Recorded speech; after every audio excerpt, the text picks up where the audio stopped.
All right, let's dive in, shall we? Today we're tackling a topic that's super important, but often misunderstood: celiac disease. And to help us unpack it all, we're turning to a fantastic guide from, gotta give him credit, zenfitpulse.com. Mm, Really great resource for all things health and wellness, if you're into that sort of thing. definitely. Their guides are always so clear and easy to understand. Right, okay, so celiac disease. It's not just like a trendy gluten-free thing, right? It's a serious autoimmune condition. But what's actually going on in the body when someone has celiac? So basically, when someone with celiac eats gluten, their immune system freaks out. Instead of attacking, a virus or bacteria, it attacks the small intestine. Attacks it, like how? Yeah, specifically, it damages these little finger-like projections called villi. They line the intestine. Really? Those sound important. Oh, they are super important. Imagine them as like the nutrient absorption squad of your gut. Their shape gives them a ton of surface area, so they can efficiently pull nutrients from your food.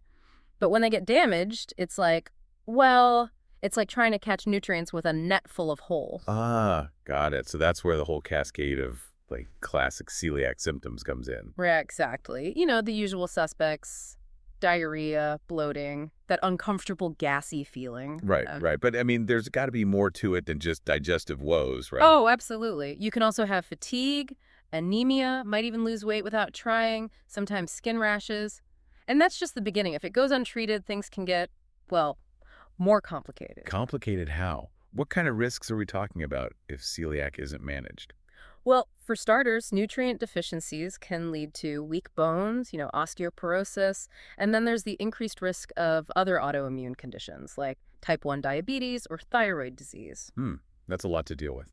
It is, and in some cases, it can even affect the nervous system. Wait, neurological problems? That's not something you usually hear about with, like, digestive stuff. It's true, though. It really shows you how celiac can impact the whole body. And honestly, we're still figuring out all the potential long-term effects. Wow. Okay, so this is clearly a big deal. But how do doctors even know if someone has celiac? You mentioned it's often misdiagnosed. Right, the symptoms can be all over the place. So it often starts with blood tests, looking for these antibodies called TTG IgA. They're kind of like a celiac red flag. Okay, so if the blood test shows those antibodies, then what? Then, to be absolutely sure, doctors do an endoscopy and take a biopsy of the small intestine. That way they can see the actual damage to the villi, if it's there. Ah, okay, so diagnosis confirmed. What's the treatment plan? What can people do to manage celiac disease? Well, the thing is, the only effective treatment right now is a strict, lifelong, gluten-free diet. Which brings us to the heart of the matter, right? hmm Gluten. What is this thing, and why is it so bad for people with celiac? So gluten is a protein. You find it in wheat, barley, and rye.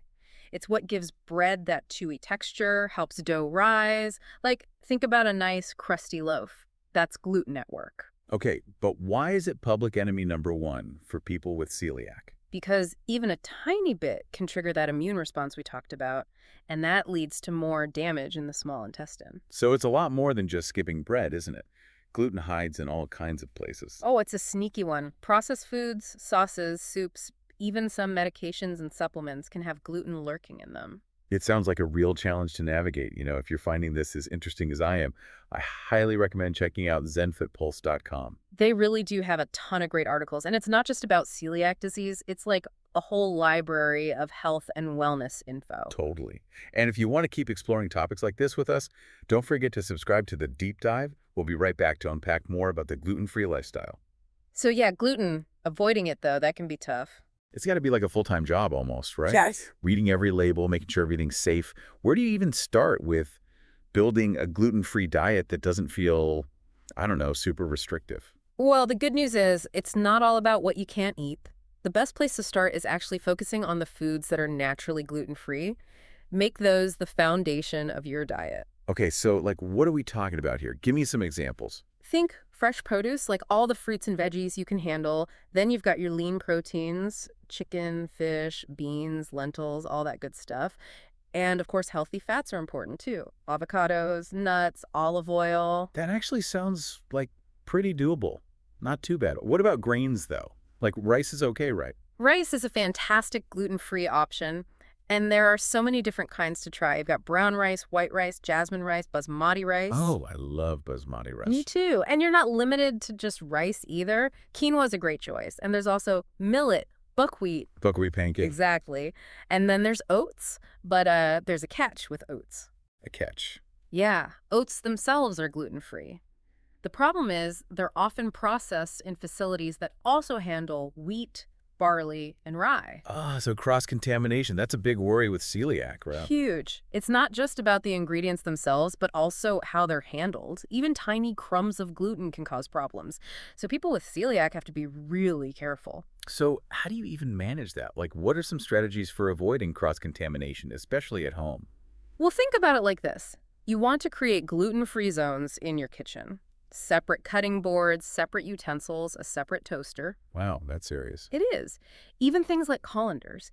It's important to have dedicated gluten-free versions of anything that comes into contact with food. Okay, I'm starting to get a sense of just how much attention to detail this requires. But, okay, we've talked about avoiding gluten, but what about enjoying food? I mean, it can't be all steamed veggies and plain rice, right? Of course not. Living gluten-free doesn't mean giving up on deliciousness. There are so many amazing gluten-free recipes out there. You just have to get a little creative. Okay, well, hit me with some ideas. What are some gluten-free meals that actually sound tempting? Well, for breakfast, how about a smoothie bowl? You can use almond milk, some frozen berries, a scoop of protein powder, maybe some gluten-free granola on top. Sounds pretty good. I'm all about a good breakfast smoothie. What about lunch? Quinoa salad is always a winner. Toss it with some grilled chicken or fish, roasted veggies, a nice vinaigrette. Or, if you need something on the go, gluten-free wraps are a lifesaver. Hummus, veggies, whatever protein you like. See, now you're talking. These actually sound like meals I'd eat, even if I didn't have celiac. Okay, what about dinner? How about zucchini noodles? You can spiralize zucchini and then use it as a base for a pasta dish, like with marinara and gluten-free meatballs. It's a nice later take on a classic. Oh, zucchini noodles. I've seen those around. That's a great idea.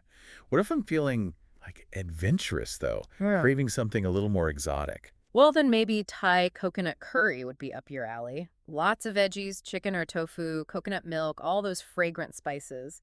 Serve it over rice, and it's a feast. Okay, you're making this whole gluten-free thing sound pretty delicious. It is. Honestly, so many cuisines naturally lend themselves to gluten-free cooking. And then, of course, you can't forget about snacks. Oh yeah, snack time is important. What are some good gluten-free options? Trail mix is always a classic. Nuts, seeds, dried fruit. Or if you need a little chocolate fix, you can find some really good gluten-free chocolate chip cookies these days. You're speaking my language. Right. Gluten-free chocolate chip cookies. I'm sold.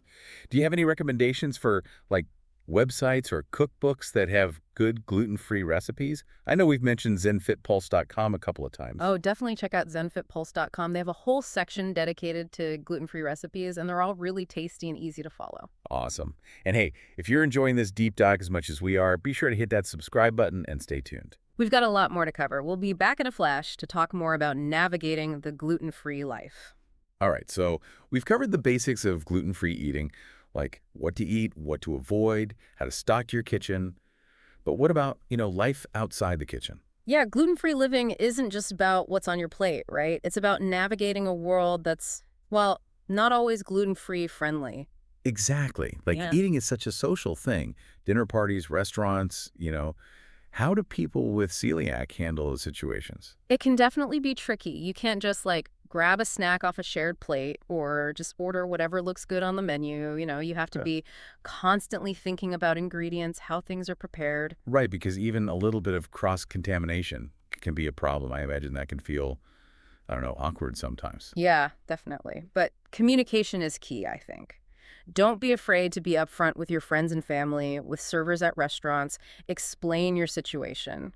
Most people are understanding, especially once they realize how serious celiac is. You're right. It's about advocating for your own health. Mm. But do you have any tips for those times when it does feel awkward? Like, how do you prevent it from feeling like you're being, difficult or high maintenance?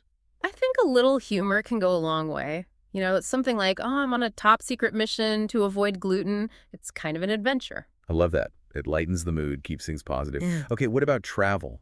That seems like it would be a whole other level of challenge. Well, traveling with celiac can definitely be more complicated, but it's totally doable as long as you're prepared. So what does being prepared look like in this case? Well, first of all, research is your friend. Look for hotels that offer gluten-free options or, even better, have rooms with kitchenettes.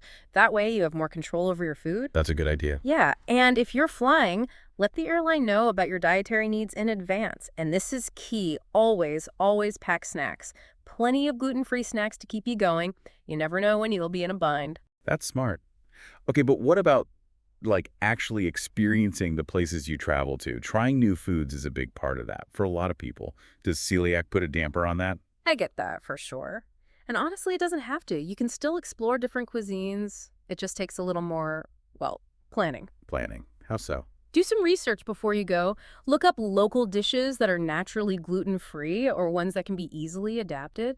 And, this is always helpful, learn a few key phrases in the local language, how to ask if something contains gluten, things like that. Right. That makes sense. It's like you don't have to miss out. You just have to be a little more informed and proactive. Exactly. And honestly, that's kind of a good mindset for gluten-free living in general, I think. Knowledge is power.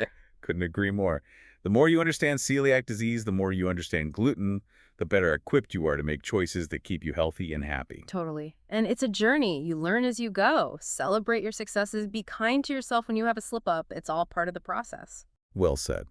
And hey, speaking of resources, we'd be remiss not to mention zenfitpulse.com again. If you're looking for reliable information about celiac disease, gluten-free living, all that good stuff, they are a fantastic resource. Seriously, check them out. Couldn't agree more. And of course, if you're enjoying this deep dive, make sure you have that subscribe button so you don't miss out on future episodes. We love exploring these topics with you. We do. Always learning something new. So, as we wrap up this deep dive into celiac disease and gluten-free living, I just want to say it really is possible to live a full, vibrant, delicious life, even with celiac. It might take some adjustments, a little extra awareness, but you don't have to let it define you. Couldn't have said it better myself. It's all about finding what works for you. Absolutely. Thanks for joining us on this journey, and we'll see you next time for another deep dive.